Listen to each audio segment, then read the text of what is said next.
Welcome to the Social Podcast, where no discussion or debate is off limits. All right, I love starting on a positive note because we know it's been a hard weekend. It's been a hard weekend here. It's being called the greatest Game 7 ever played. Wow. But we know this as Blue Jays fans right here and across the country. We're returning here to work. Maybe you're going to school with lingering sadness after their heartbreaking World Series loss to the LA Dodgers on Saturday. You don't need me to tell you that. You've been hearing it all weekend. We witnessed it. We watched it. So we've been talking about the Blue Jays nonstop for weeks. Yeah. So how are we feeling today? We're still, right? We're still a little bit sad. We're still a little bit, we're like that little boy with his head down. But I want to take this moment to thank the Toronto Blue Jays for giving us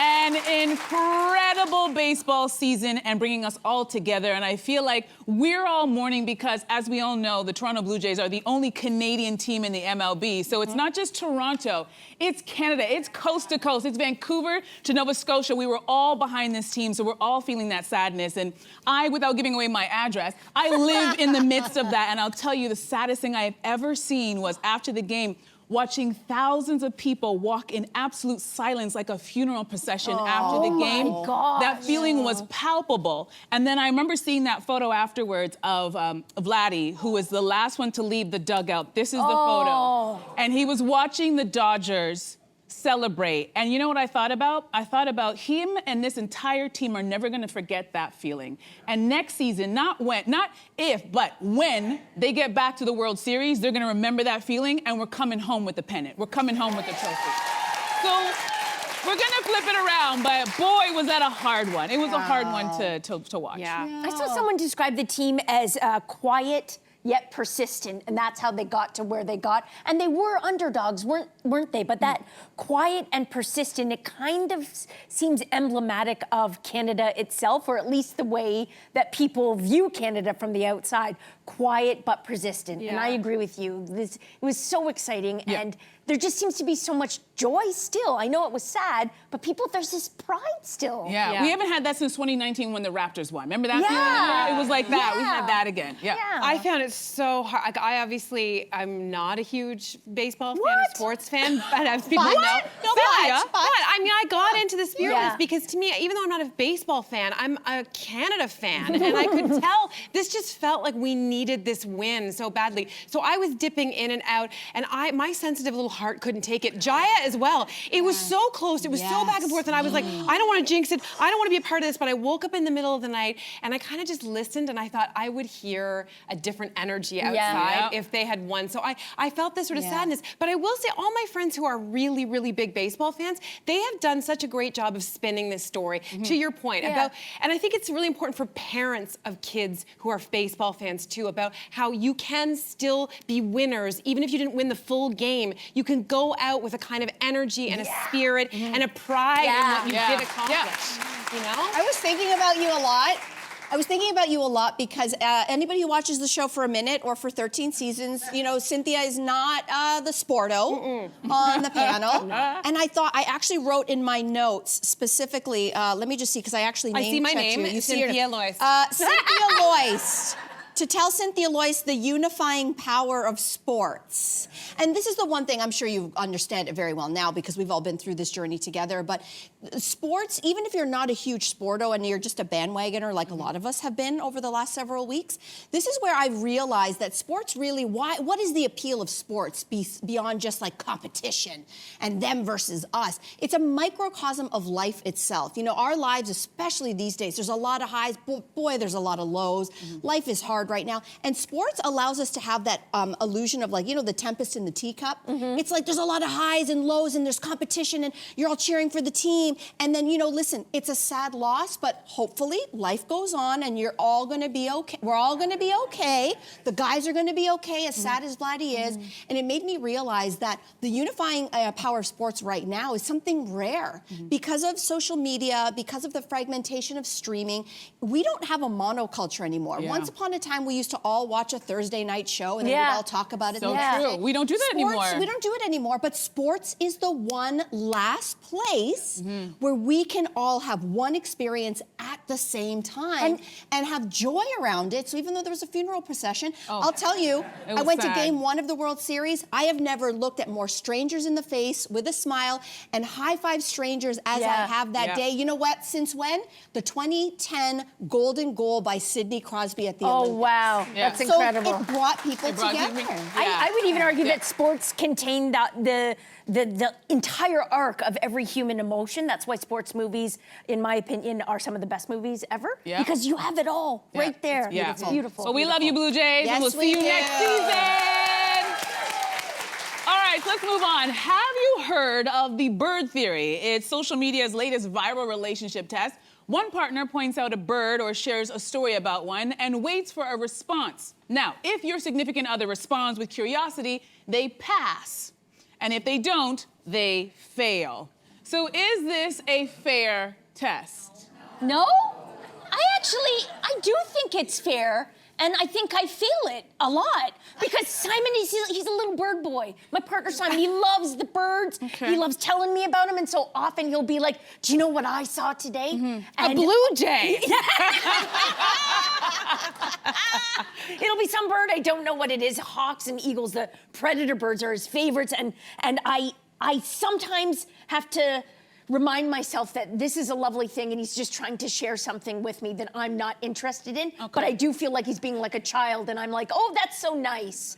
You know? And then you would fail. And then you keep scrolling. I hate tests. I think if you are on social media and you're trying to test your partner, the problem is not your partner if they fail, the problem is you. That's number one. Fair. I'm sorry, if you're testing your relationship, other things are way more broken. Number two, I hate this test, but there is one from social media that I would do to Ryan, okay? Which one is this one? So I don't know if you've all seen this. Don't play it yet, Jillian, in our control room. So it is where you have to have some kind of reaction and you have to see if your partner matches your energy. Oh, I know this one. So the wife is gonna just get scared for no reason and see what her partner does. It keeps going. So, by the way, the women are freaking out over nothing. They're just This seems really mean. That is a nervous system disruption. I would not appreciate that if I was on the receiving end of that. Also, careful with doing that, because if you cry wolf, you get me to react once, and I see that you're messing with me. When there's something real, I'm gonna be like, yeah, whatever with your bird or whatever it is. So I don't know, but this is not a good idea. Listen, I'll just say quickly that this is based in some amount of research. The Gottmans came up with this. They're like marital therapist couples who've been in the game for like 40 years. And the idea is about bids for connection. It's that if you are in a relationship and you suddenly, they can be verbal or non-verbal, if you try to get your partner's attention, if they repeatedly do not respond to those bids, it's usually a death knell for the relationship. So in fact, the stats are that relationship people who are successful, they respond to each other's bids about 85% of the time. And then they observed couples who only did it about 30% of the time, and they would almost always break up. Could it be the people who are not responding or people who are like, okay, you're grabbing my attention, but it's usually a nothing burger, so you're not gonna get my attention this time. Because you can't overdo it. We've all seen those relationships where the person's like, look at this, look at this, look and you might be busy. And if you're focused on doing something and then you break your attention and it's a nothing, you're like, okay, I'm not playing this game with you. So it could also be that. I hear you. Definitely don't do what you just showed. I am do not so do that doing that, really and I am so posting it. Yeah. Do it, Mel. I can't now, he's probably watching. Anyway. So with the recent reissue of her seminal cookbook, a New York Times article looks into how Martha Stewart changed entertaining and in fact became the first self-made female billionaire. A New York Times article looks into how Martha Stewart, of course, changed entertaining. We got some repetition in there. They say her core message has always been that anyone who is organized and determined can cook, entertain, and decorate, and also garden. But really, is that realistic? So do we think that Martha Stewart's standards have sort of become very intimidating for women, or are they like something to be applauded? What do you guys think? Who here is a Martha Stewart fan? Just applaud. I say this much. I think that love her or hate her, Martha is a marketing businesswoman, and she is a genius at it, because she took what Julia Child was essentially doing, which was cooking in the home, and she expanded on it. Remember, she has a business background. She was a stockbroker in the late 60s. So what she did was actually genius, because she just gave us more of what we already wanted. And if you think about it, back then, that kind of dining and that kind of having a very nice table, that was for the elite. And what she did was like make it for everybody. It's like everybody can sit down and have a nice meal on nice plates and things that are very well organized. What I find really disheartening is we never have these discussions about male businessmen who came up with brilliant business ideas. Take Billy Blanks. Remember the Tybo? Remember Tybo? Remember this guy? He pretty much took a martial art, he watered it down for a workout, and then we all did it, right? No, and not everyone did that. Nobody, he became a multi-millionaire. I know, but and nobody, my point is, nobody criticized him for what he did, that he watered down a martial art so he can sell it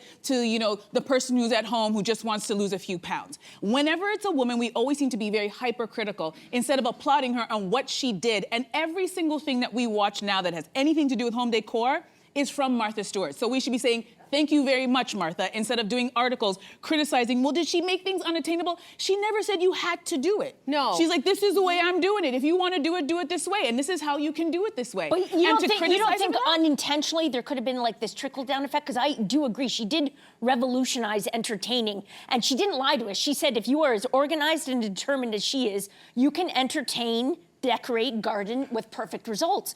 But the problem is that was her job, first as a caterer and then as this CEO. So it was her job to make everything look perfect. And I think what happened as a result is so many women got intimidated to entertain. But doesn't that speak more to them than her? Absolutely. I don't think she did this intentionally at all. But so many women became so intimidated by the very fact that the house might not be clean, the dishes might not match, the linen's not ironed, the tablescape's not there, and so we stopped entertaining. And I think what happened in the 2000s, there was almost like a pushback, and there were people writing books saying, listen, as long as you remove all the bras from the doorknobs, you can have friends over.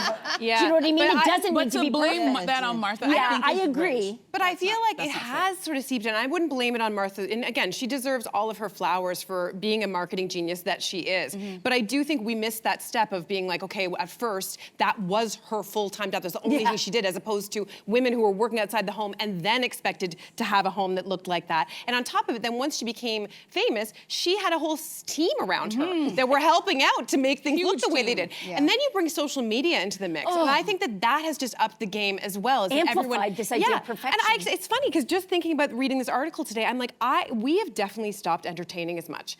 Growing up, my parents had a dinner party every single weekend. This is them growing up. They might have had some candles and a couple of flowers, but there definitely wasn't this influence. That's a nicely set table. Well, it was set up, but I feel like flatware. it's not. I definitely will not have people over unless I know I have the time to make the house spotless and perfect, and like make sure that I've planned the meal out. So that means I have less dinner parties, and I think that therein lies maybe some something lost. There's something lost. That's fine, but are we pointing the finger at Martha?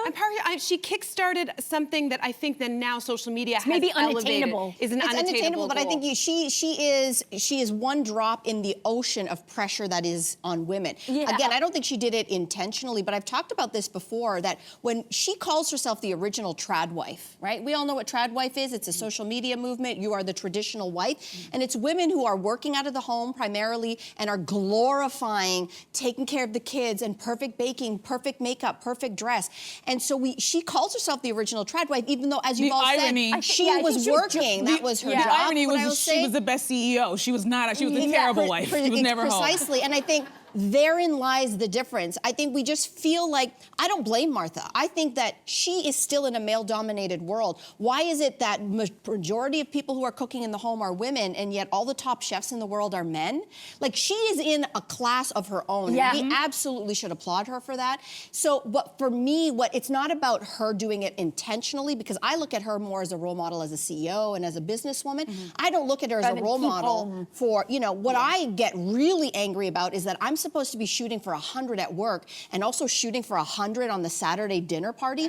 Where's my husband, by the way? Yeah. So, I think that part we get resentful over as women, which is like, you know, you still want us to have it all, and how the heck am I supposed to do that? And I think therein lies the resentment, not towards her directly, because she's a boss. What and else Marcy's is she supposed a to do? legend. She's a legend, and I love her. Just in case she's watching. Yeah. Just in case she's watching. It's true. Yeah. It's true. So Jennifer Aniston confirming in an Instagram post that she is more than just friends, get that, with Jim Curtis. Who is Jim Curtis? He is a very popular mental health guru. There's seemingly, if you read the comment section, a ton of excitement and happiness for her. So we wanted to ask the question, why do we think that so much of the public is fixated on Jennifer Aniston's love life? Oh, you know what? I think it's because we just love fairy tales. And I think the vision of her is that she was America's sweetheart, and then her husband, Brad Pitt, was stolen by this temptress, this bombshell temptress, Angelina Jolie. And we're just waiting for her happily ever after to play out. Like, we're just fixated. So you think it's a good intention? Like, it's a good intention behind it? I think the fact that we're fixated on fairy tales is probably problematic. But I think that does explain sort of the general public obsession with just waiting for her to be happily ever after. Yeah. You know, find love. It's interesting. I don't think I'm fixated at all. Although I'll say this, I opened up my phone this morning, and the first image, I don't even follow Jennifer Aniston, but it was this. It was a suggested follow, and I saw it, and I was like, huh. And I clicked on it. I clicked on it to see who this guy was, because I was like, ooh, he's hot. Yeah. And so I'll just admit, I just was like, who is he? So I was like, oh. Then I started going down, and then I was like, not sure how I felt about him based on his Instagram. So then I was like, I fell victim to what everyone else is falling. Like, I just basically fell down. Sucked you in. Social media sucked And me now in. you're on national television still talking about it. I know. Maybe I am fascinated by it. I don't know what's why. amazing? I mean, feel yes. protective of her. I think that's it. I feel protective of her. But let's unpack that. Why do you feel protective of her? I think it maybe has to do with the fact that she's had seemingly. I feel so stupid saying this, but like she feels vulnerable, which is so ridiculous. Why? She's not vulnerable. She's a successful actress. I think we have to go back in time. It was already 20 years ago that her and Brad Pitt broke up, okay? And you remember the stories back then? It was Mr. and Mrs. Smith, the movie. Yep. Yes. Do you remember? And all the reports from the set were, oh my God, the chemistry between Angelina and Brad is off the charts. And everybody started wondering, going, oh, this is bad. And then there started to be rumors like Jen's not happy that Brad's doing this movie with Angelina. Fast forward, they break up. And then fast forward again, the rumors were they broke up because Jen didn't want to have children with Brad. And then this magazine cover drops. Oh, yeah. The same year that they announced their divorce, and it's Angelina with a bunch of kids. And the rumor was at the time, well, Angelina wants kids. They've got great chemistry. Jen doesn't want kids. She was painted to be such a villain. Then fast forward, Andrew Morton wrote this biography called Angelina. And in the book, he reports that it was Angelina Jolie herself that started and spread the rumor that Jen didn't want kids. I don't like to any of make this stuff. her I didn't know look that. good. To make her look good, to be like, I didn't steal her man, because she was reading the headlines. The headlines were Angelina, the hottest woman on earth, stole Jennifer Aniston's husband. So she was trying this spin. So I don't know if any of that was true. What we have learned since is that Jennifer Aniston was doing IVF while she was married to Brad Pitt. They were trying to have kids. But guess what? At the time, she wasn't coming out with this, right? It wasn't meant to be. You know what's so funny? I wrote about Jennifer Aniston in my book. And it's so interesting that we're still having this conversation. Yeah. I wrote about her because we all are talking about the same thing, which it was the Brad and Angelina situation. But then I did a deep dive into who she is, right? She does all this philanthropy. She's a very successful woman. Her father is also an actor. He was in a soap for a very long time. But we've reduced her down to this jilted ex-wife of a man who left her for this smoking hot Angelina Jolie. This is back in 2004. And I feel like it speaks to, and maybe the single women over 30 will identify with this. When a woman is over a certain age and she's not married and she doesn't have kids and she's, you know, she's pretty and she has a nice body and everybody's trying to figure it out, like, I don't understand. I feel like Jennifer became that face for that question for every single woman over a certain age. Like, I don't understand what's wrong, how come? So then we're so invested in every time she dates someone, anytime she even breathed by a guy, what would everybody do? Oh, could this be it? Because we're more so about the invested. way she looks. Because in a weird way, in a horrible way, society kind of ties a woman's success and her fullness to being attached to a man. And this is, to me, this is a reason why. This is just a simple picture with this boy. It's not her husband. This is just a boyfriend. They could be done in a couple months. But we are so connected because she has to win. We just need that, Jen is such a good girl. You don't even know her. And by the way, she has a lot of other things going on in her life that are way more interesting than this new boyfriend, although he is very hot. Fair. We'll give her that. Fair. Subscribe to the Social Podcast so you don't miss a fiery debate. Until next time, socialites.